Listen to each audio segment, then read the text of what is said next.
Hello, everyone, and welcome to the Categorically Romance Podcast. My name is Bree, and I'm joined by friend of the podcast, author Jeanine Englert is back.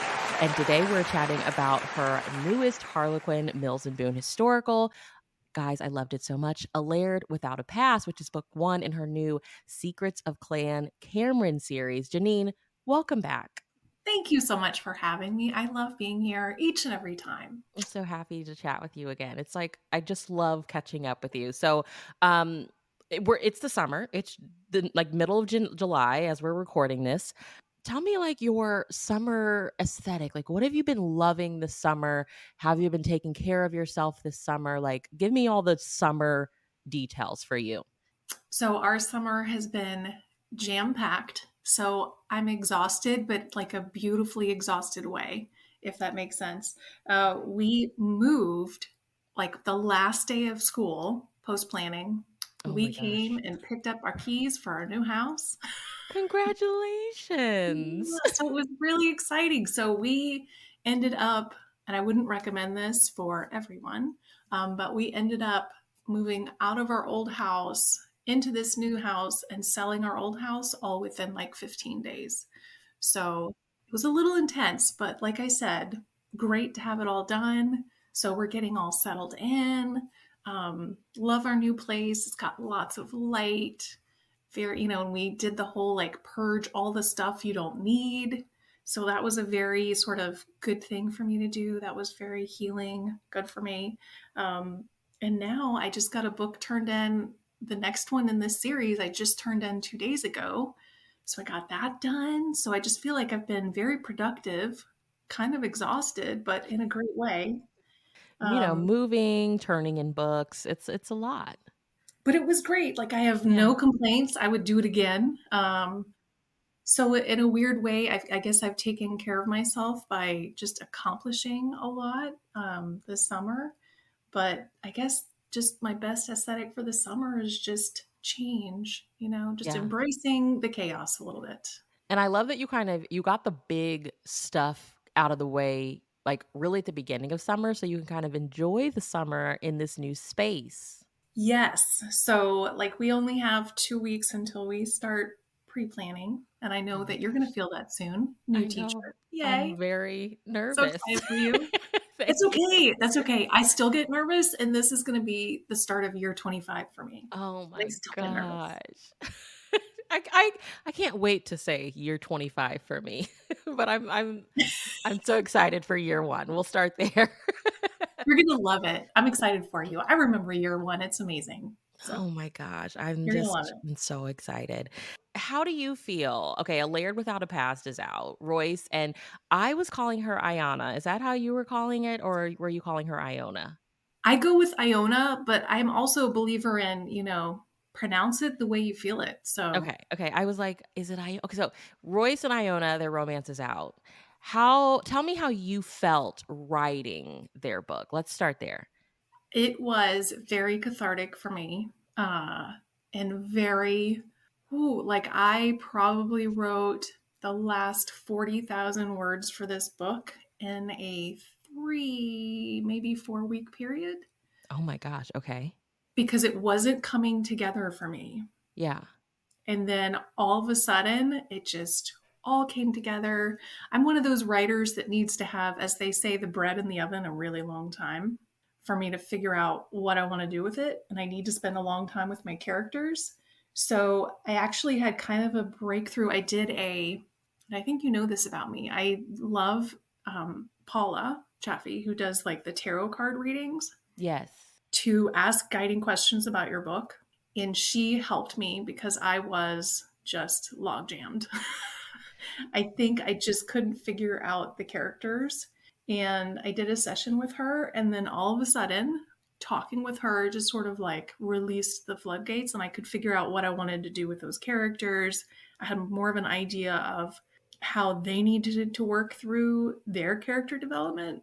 So I'm very excited that it came together, and I love the book, and I'm excited that some people seem to really like it so far, which, gives me great joy. Yeah, when you were here last time, you shared that like you were I think you were writing it, and like you had told us the tarot story, so I can't remember if you were like in the middle of writing it or if you had just finished it. But I like think I just finished.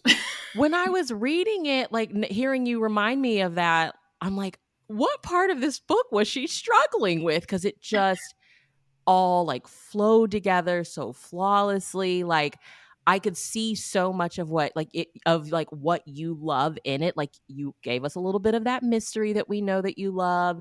Like there was there was something about it that felt, which this sounds so weird to say, but like there was something about it that felt a little dark. And I think it's because of Iona, her character a little bit, which I love her. And like she doesn't mean, it's not like a, you just played with so many things, and I don't even know if you intentionally did it, but I was like, "Oh my gosh, Jeanine, this feels a little dark and I love it." But then I mean also we have a hero that can't see. So it Well, just I am like, what was she struggling with? all the things. And I think it finally came together for me when I decided I needed to put in the prologue, which is very dark, right? Yes, yes. Horrible things happen. But I felt like I couldn't give him a starting point. I couldn't give Royce a starting point until I'd literally taken everything away from him because he's all about power and control and protection. And for him to not be able to control any of those things and not really protect anyone, that's what I needed to do. So, for once, I had to actually add in a new section. I usually get the first scene first. And this one I had to go back and add in the prologue because I At think that's what point did you realize that you needed to write the prologue? pretty late in the game, Okay, to be because the honest. prologue is fantastic, and I am I mean, I have always, like, loved loved prologues, but I think when I read this book, I was like, now I'm starting to really realize the importance of having one, if need be, I guess, and, like, Right. I understood why you needed a prologue with this book. So I think that's why I was partially stuck, because I didn't have the prologue. So again, I hadn't like really shown you who Royce was and taken everything from him, which is kind of what needed to happen for the book to get started. As bad as that sounds, but So you in your author note, you talk, well, I think it was like the author note or yeah, like you talked about Lismore, right? Which is like a real place. So yes, tell I us love it. about it. It was one of those things that I didn't even really intend on writing a book set in Lismore until I was writing uh, Conveniently Wed to the Laird. And that's where Catriona comes from, Mhm, right? She comes mhm. from Lismore. And once I started digging into her story, oh my gosh, I just fell in love with this tiny little island. It's, off the coast of Oban, Scotland. It's sort of nestled in Loch Linnhe, tiny little island. And once I started digging through all of the things online that I could find, I happened to come across that they were trying to basically figure out how they were going to preserve and save some of their national treasures that they have on that island because the Church of Scotland is basically no longer able to financially care for all of the amazing places they have in Scotland. So, yeah, I just sort of fell in love, and they've got a little parish they're trying to save there. Um, and when I looked it up, and the Reverend, get this, his surname is Cameron. Oh my gosh. I was like, what's happening? Yeah, Um, it's fate. it was weird. It all just kind of came together. And then I just felt like I had to have a book there. And then Iona came to me. She came to me first. Like, I Mhm. didn't really know what was going to happen, but I saw her first. The scene where she's kind of coming in from the lock and everybody thinks she's the witch, She's and the she's sea dark. witch, yeah. Yes. So she was who I saw first. But I knew I had to have a book there after I spent a little time digging and playing online. How did so you went back and you write the prologue. Did you know when you went back to write it, did it come to you like all the details of it, like what happened to Royce? Or like I'm assuming you're in the middle of writing Royce and like something has happened to him where he's lost his sight, he's lost his memory. Did you know the details in the prologue or was that something you had to sit with? Yes and no. I knew I wanted Okay. him to be lost at sea. I This is not going to surprise you. I didn't know the ending of that book when I started the book. Um, I didn't even know the end of this series when I finished that first book. Like I didn't have it yet. So I knew some of it, but as with all things, as I write more and spend more time with them, then I figure it out, and then I have to go back and layer in.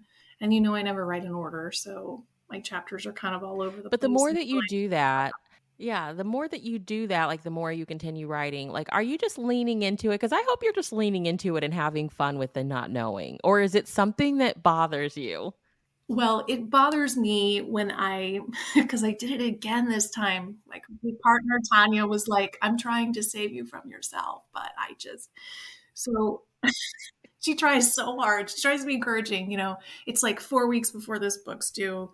And she's like, so how's it going? I was like, well, I'm at 27,000, for this last book I had to turn in. And I'm supposed to be at 70. So again, I left like 40,000 words for, a 3-4 week period plus editing, which is not ideal.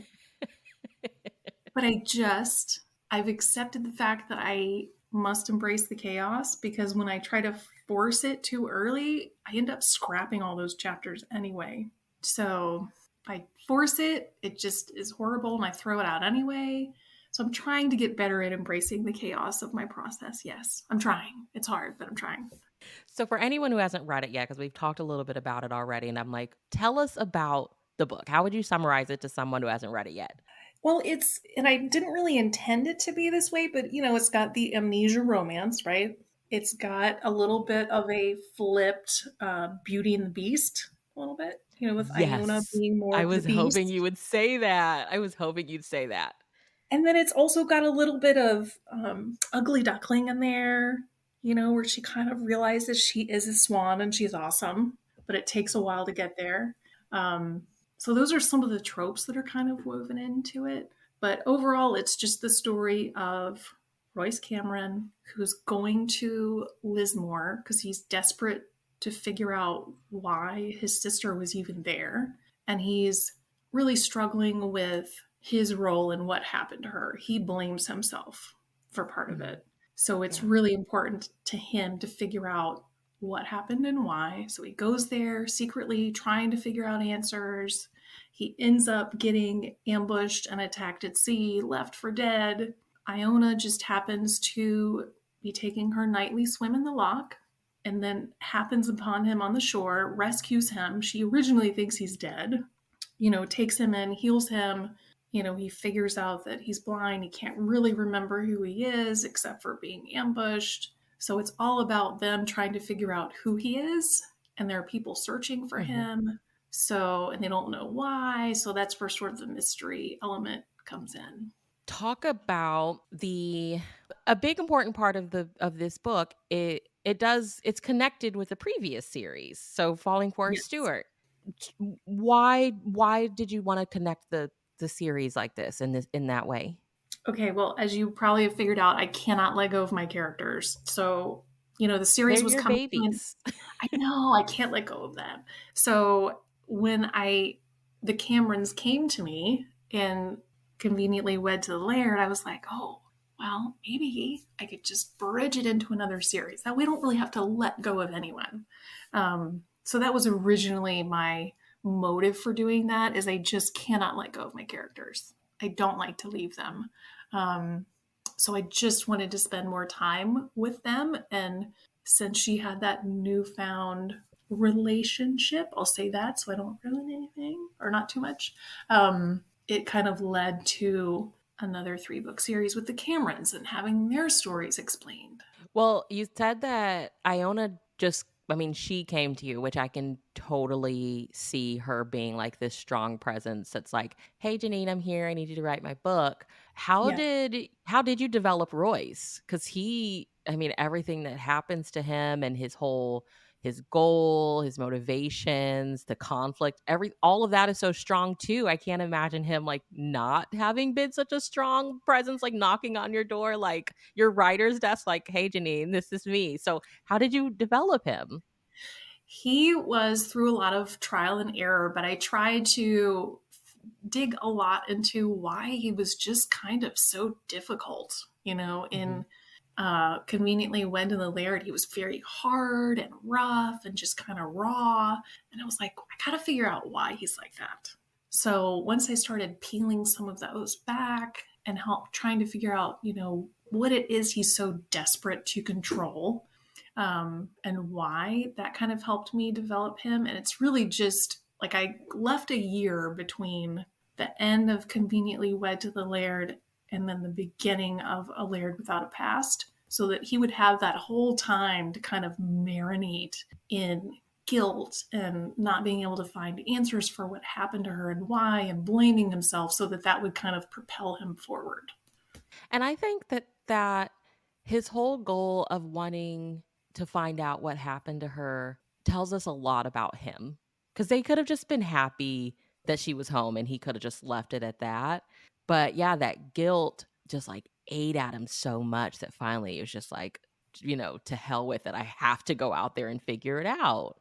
Right. And he, that sense of control and duty that is like just, his almost his marrow that makes him up. And then his fear, like his greatest fear is just not being able to protect. So he blames himself for what happened to her. And all he can think is, my gosh, like, what if it happens again? I got to figure out why that happened so it won't happen again. Like, he Mhm. cannot move forward. He just is stuck. To me, I think the biggest theme that just stuck with me was this was a book a lot about trust, and here we have Royce who has been like living with this guilt and he's determined to find answers, but then you put him in situations and he loses his sight and he loses his memory and he has to like trust and depend on this stranger. So talk about all of that. Like I feel like you really put Royce through it. I know. I made his life worse and worse. Yes. Um, but I guess for him, since he's so focused on control and, trust, you can't really trust other people if you don't trust your own judgment. Mhm. So I think for him, stripping all of that away really it forced him to trust himself enough to open up to other people. Kind of the same for Iona. She also didn't really trust herself or anyone else, which Yeah. is why she kind of was always bent on, she kind of like she feared rejection, but she also feared connection. So it was just all trust and fear based between the two of them. So they kind of mirrored each other in that way, which was interesting. It was not intended, but that's just how the book came out as I kept going. Yeah. We have to talk Iona because there's just so much that I loved about her. I loved that in the time that she is living, I mean, a lot of people would have just considered her a witch. I mean, but she's a healer and everything is like very natural and all of that. But she like kind of moves around in the darkness, like when she's delivering these like tunics and things to people. She does it at night. They call it, she loves to swim and she's usually like swimming obviously at night, and she has this whole nickname of like the sea witch. And I loved her so much, and I loved that you kind of played with like you could have totally went there as far as that, but also like we know during that time that she lived in, like that would have been her life potentially. So can you like why did you want to do all of that for her? Like where did the healing part come from, and how you kind of towed the line with like this is what. I think she even acknowledges it. Like some people consider her this or could have considered her this, but what she did was help people. So, and she kind of stayed to herself. She didn't bother anybody. So, talk about writing her. I really loved her in so many ways. But she was very complicated because, like I said, she wants to help people, but she also wants to do it in a very safe, sort of at a distance way where she doesn't make herself vulnerable.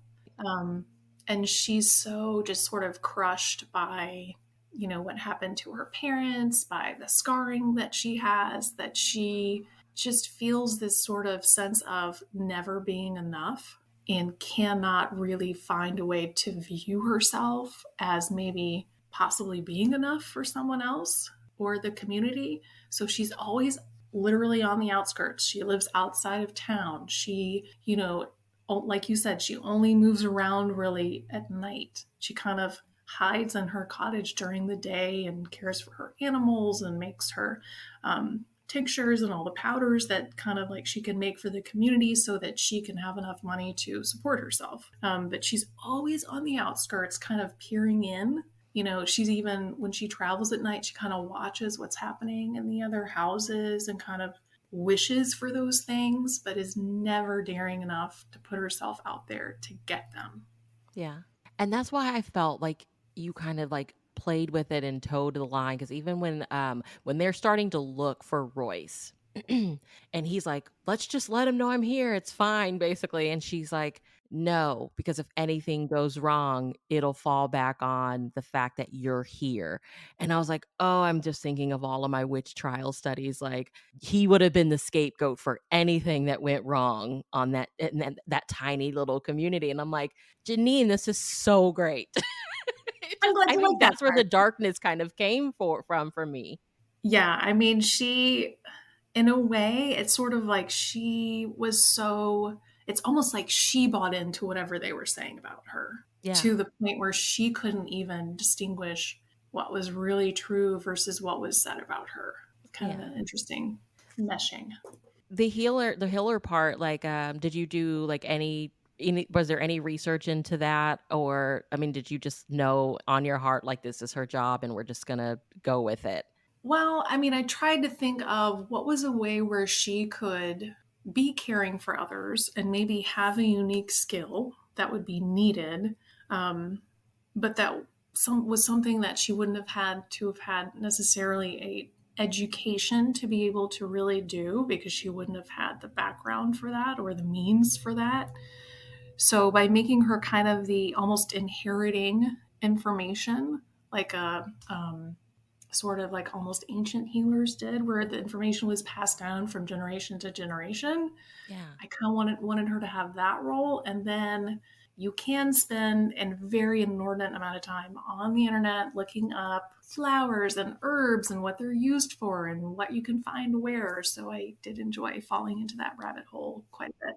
It was Because I fun. was thinking, I was like, Iona's giving me total like herbalist vibes, which is so cool. Yes. So Yes. So I wanted her to be a healer, but within like the confines that would have been possible for her, Mhm. um, based on her, you know, social status and where she was living and the time period. And I figured that would be something that she would be able to acquire, is that information on how to heal others, with the local herbs, flowers, whatever there was around, which she did. So now that you've done it, what have you learned from your experience of writing the amnesia trope? I will tell you that I'm kind of a fan. I was really scared to write it because, I know it can really go wrong.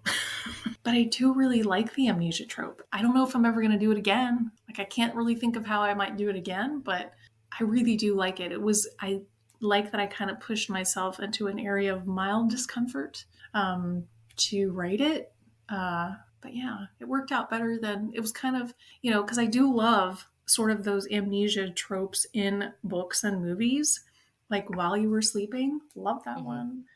I So I mean, you took do. his memory and his sight, though, Jeanine. I Like know. you, Well, Royce can't, he just couldn't have anything. I just felt like I couldn't give him anything you because had that to would give be, like strip him bare bones. You did. yeah, he just had to lose everything so that he could kind of almost be built back up, and be the man that I thought he could be. Did you have a favorite scene or moment in the book? Like, when his brother shows up and he doesn't, of course, recognize him at first, but then all of a sudden these memories start coming back, and he says something later. He's like, "Thank you for coming for me, brother." And he's like, "I'll always come for you." And I was like, I lost it. There went the waterworks. I was like, "Oh my god!" Well, did you have a favorite moment writing? Oh, some of my favorite moments were actually with Jack. I loved Jack. I was gonna say thank you for giving Iona Jack. Yeah, because so maybe, early on, I think one of the scenes that I loved writing the most was where he was just, Royce is discouraged. He can't see. He's just mad and angry. And he doesn't, he's actually angry at Iona for saving him.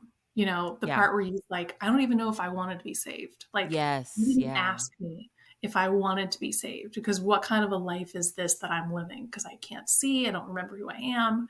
So he's just so angry. And he kind of stumbles down to the shore, and Jack, the dog, runs up to him and kind of leans into him. And Iona is looking at them and she's praying that, she's just thinking in her mind, please just like hug the dog, touch the dog, just so I know there's something in you that wants to live. And then he kind of has that, he reaches over and just kind of pulls the dog into like a little hug. And she is just like a rush of relief. So that scene, I really loved writing personally. I loved Jack so much. I growing up, my grandfather he raised and ran hounds in Missouri. And so I was like, oh, I can just hear Jack. I can hear him running and barking. Just love that. They're such a wonderful breed of dog. And yeah, just everything about Iona was like someone who, like, I feel like every move she made, whether it was Jack or like the townspeople, whatever, like she just had such a nurturing heart. Like she was somebody that was just put here to like care for other people and other beings. And I just, even in those moments, it's like she's taking care of you from afar. She wants to see if you're okay by her standing back and watching you interact with this pup or not. It was so good. Oh, glad you liked it. Yay. So you said you turned in the next book. Can you tell us anything about the next book? I can tell you a little bit, and Okay. then we're going to play a game. I'm going to turn the tables on you because I think it might be fun. Okay. Um, so whose book do you think is next? Um oh my gosh. I hope it's the sisters because she lost her love. Like she tells him like is her name, am I tripping? Is it Susanna? What's the It sister's is name? Susanna. Nice Susanna. memory. I'm impressed. Yeah. Um I think it has something to do with their dad, like, and she lost the gentleman ended up passing away. So I'm like, I'm hoping like when she was talking, I was like, okay, Jeanine, the next book needs to be hers. But I feel like that's like an end of series book. Like you're gonna make us wait for hers. So I don't know. I mean, Well, I'm not going to make you wait. It is is she Susanna's next? book that's Okay. next. And it's so interesting because, Tanya, my critique partner, was like, well, Rolf's book is next, right? I was like, That's no. what I was thinking is you were gonna say, like, no, it's Rolf's. And she was just like, what? She was not pleased with the order, but it is Susanna's book that's next. And then I have brought back a secondary character from one of the other books I've written for Harlequin to be her hero. So who do you think it might be? It's a fun game. I'm going to have a little trivia online later. I don't know. And you know what? You told us last time that we talked that you were going to bring someone back. I'm like, who do I want with Susanna? That's the thing. Well, Oh, she's very, kind of a fiery, very strong-willed. Uh, yeah. And yeah. a lost love is a big deal. And see, Royce was partly responsible for that too. So he has some amends to make. Yeah. Okay, when does it come out? When do we get Okay. Susanna's book? So, well, it comes out in March of next year. And since this is probably going to, I imagine, post after I reveal who the hero is, I can tell you. Um, but I brought back Rowan from the first book that I published with Harlequin Historical, The Highlander's Secret Son. He is the disgraced laird in that book who actually has to step down from his role as laird because he's so grief stricken by losing his wife and son that he cannot properly rule. Okay, I can see that with Susanna. Oh, that's going to be an emotional book. It was a wee bit emotional, not gonna lie. But yeah, there's a lot of just, woo, and he's a character that I have had with me since 2013. Like he Yeah. was one of the first characters I ever wrote in a historical romance. And he's just never, I actually had him paired with another heroine, which is why I think that book was never successful. Oh, so you tried to write it and it didn't work. Yeah, I wrote a whole book with him matched with a different heroine. Before it was a book before that I wrote before the Highlander Secret Son, because there's, like most writers, I have a few books that are going to Under the be bed. hiding under the bed forever. But he was paired with, I think, the wrong heroine, which is why I think that book just never took off. And when I was writing Conveniently Wed to the Laird, I was like, wait a minute, maybe Mm. maybe Susanna should be with him. Maybe that was where that was just wrong. I didn't have the right energy level match between the hero and heroine. So we'll see what you think, because they are just all fire and ice. That is true. Fiery. I was about to ask, how Mhm. do you know, like as the writer, how do you get that vibe that like these two people really would not be together? Well, like I said, it took me 10 years to figure out I had him matched with With the the wrong wrong person. person. So evidently not quickly for me. Wow. I'd Um, never really considered that like maybe your characters sometimes just don't actually match. Cuz you hear so much work, like I hear so many of you guys as authors talk about like getting to know the characters and like all of their conflict and all of that. I've never heard someone say they had the experience of like, no, these two people just actually aren't a match. That is like mind blowing. I mean, even and regardless, I think of how long took you, like he never left your zeitgeist. He always wanted you to write his book. But so you figured it out. But I've never heard that before. And I think that's so smart of like, no, they weren't a match. And I figured it out. it took me a long time to figure it out, but yeah, they were not a match. And then when I started writing um, the first scene of that book where they're in a forge together, and I was like, oh, yeah, this is who you were supposed to be with the whole time. Why did I not see it sooner? Because they just are just sparks. They just like sarcastic with each other, very sharp wit, back and forth, really strong power dynamic shift all the time. Um, so I think she just needed someone stronger, and then he needed someone stronger. And finally, I figured out it was each other So for are that you one. working on Rolf's book now or is it done too? I love your optimism that I have finished the third one. I love that about you. But no, I've started Rolf's book. And he Okay. is going to be, it's going to be interesting because he's such a, like, of the three of them, he is a much softer character Yeah. as far as like those Cameron siblings. So it's going to be interesting for me to try to kind of find him because I have an idea of who his match is, but I'm not 100% sure on it, to be honest. Oh my gosh, So I just feel like Rolf's heroine is gonna be like I imagine Merida from the movie Brave or something, like some wild child.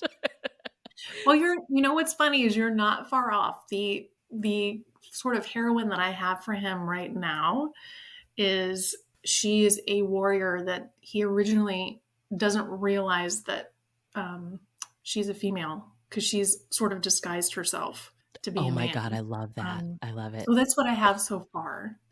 She's kind of hiding from me at the moment, so I'm like, stop it. I So love it. We need her to peek out from between the pages. so yeah, I have her name. Her name is Kenna, Kenna, Okay. and Rolf. But yeah, she's being a little I bit mean, she's in reclusive. disguise in your mind as a character, so it makes total sense Yes. that she's hiding from you as well. I love So I'm that just so like, much. all right, Kenna. So we'll see if she will eventually just stop the nonsense and let me figure her out. But yeah, that's book three. I So have to ask one more thing. Like, I loved the reverse or gender swapped Beauty and the Beast. Were you aware of that at all? Or was that something that you realized after you were like, I really did that? no, I had that in mind when I first sort of pitched the book to my editor. Mhm.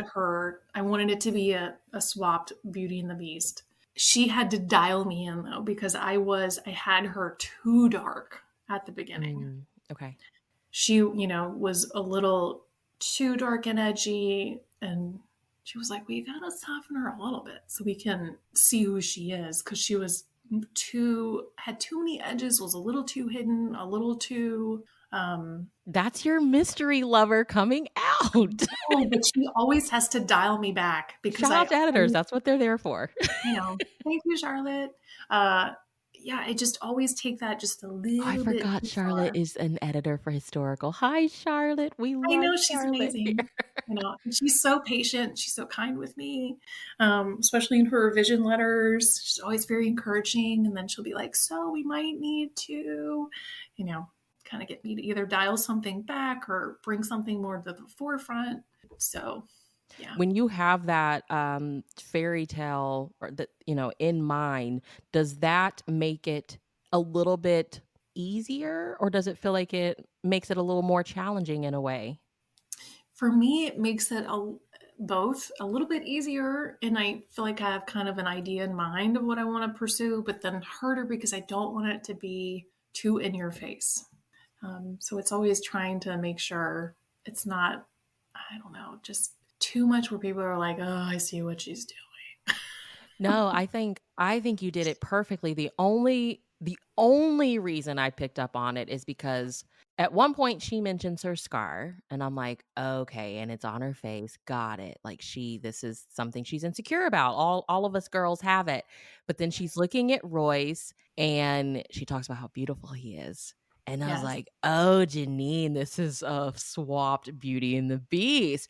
And then it just kind of, moves on from there. And I was like, I have to ask her if this was a thing. Am I just Oh, yeah. crazy? No, no, not crazy. It was a thing. Yeah, I wanted him to just sort of be like what I think she calls him, a treasure amongst men at some point, Yeah. where Yeah. she just perceives him as this sort of amazing, beautiful Celtic creature that is just washed ashore for her, and then contrast that with him not being able to see her disfigurement, which is what she is most sort of appalled by, Mhm. and how she perceives herself, even though, he believes she is beautiful and always has. So I was Yeah. kind of trying to play with that. And then he falls in love with her because, through not being able to see her, but it's just perfect. So thank you for this wonderful book. We cannot wait for Susanna's book. I'm so excited. I'm so happy she's next. Thank you for making me not wait. And I'm sorry, Tanya, you have to wait for Rolf's book. It was just so funny. I didn't expect her reaction. So when she was like, "Wait, what?" It's like, "Oh, sorry." Mm. Have you been reading anything good this summer on your break, or have you been just way too busy with all the life stuff? I have been reading. I have a not that this will shock you. I think we've talked about this before. I never read one book at a time. So I have a stack of books that I'm all in the middle of. Me Um, too. I'm like, what person am I turning into? I have always been this way, so I can claim nothing else. But um, I've been reading a couple of school books, so you might actually like these, like Neuro Teach, Design for Belonging. Those are on my summer sort of professional reading list for school. Those have been Mhm. really good. I'm also reading the new Harper St. George book. It's really good. Um, that one, The Duchess, it's going to come to me. The Duchess Takes a Husband. That one's I very love that. good. Um, and also a little bit of a self help. I'm reading Renee Rose has a book called Right to Riches, and it's all about how to clear your own personal core wounds so that you're not blocking yourself from success. Oh, Just I totally love right up that. my alley. Yeah. Yeah. Well, thank you for sharing those. Yeah, I read Teach Like a Pirate by Dave Burgess. Oh, I listened to it on audio, and he's just so full of energy. It was such a fun read. aw. I read Culturally Responsive Responsive Teaching. teaching. Read that one. Yes, Yep. that one was great. And then I just read, I'm reading Donalyn Miller. So I'm reading her Book Whisperer now, but I read the one that came after that first. But it's all about just, encouraging loves of reading and all. It's so good. They're both really, really Aw. good. So tell everybody where they can keep up with you online. I'll have links to where everybody can get copies of the book, but where can we be keeping up with you? So it's really easy. It's all Jeanine Writes. So my website is www.janinewrites.com. My Facebook is at Jeanine Writes. My Instagram is at Jeanine Writes. My Twitter is at Jeanine Writes. So easy peasy, kind of all in one place. And then, yeah, I really appreciate you having me here today. It was so much fun, as always.